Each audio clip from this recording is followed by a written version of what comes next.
Hey, what's up mga kasikad, no? At ngayong umaga na ito is pauwi na ako ng Kalibo. So nakita mo ito yung road to forever na to mga kasikad. Ayan. Sobrang tarik nito doon sa kabila. Nung pagpunta ko kahapon, hindi ko rin kinaya yon. Nagtulak din ako. Tuko din ako hanggang sa taas.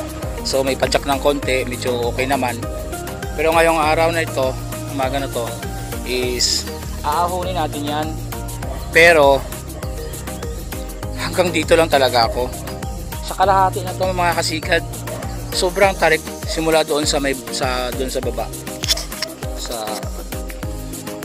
kasi ito paakyat na to mga kasikad, ito kaakyat pa. And dito na yung boundary ng Aklan tsaka Capiz mga kasikad. So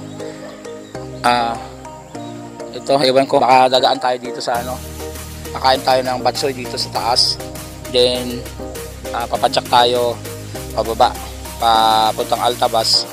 Ay mga kasama, ito yung pinaka highlights nila dito sa Barangay Lucero.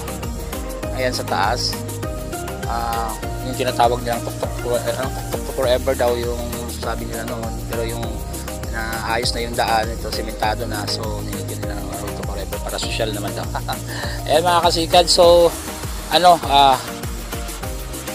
grabe. Ito nakunan ko lang ng ng video to. Ayan. Buti naka ako ng dala ko ng tripod, so nakakapag-video tayo. Ayan. Marami naglalakad dito. May nagjo-jogging kanina umaga. So maganda yung place dito. Tahimik. Saka fresh air.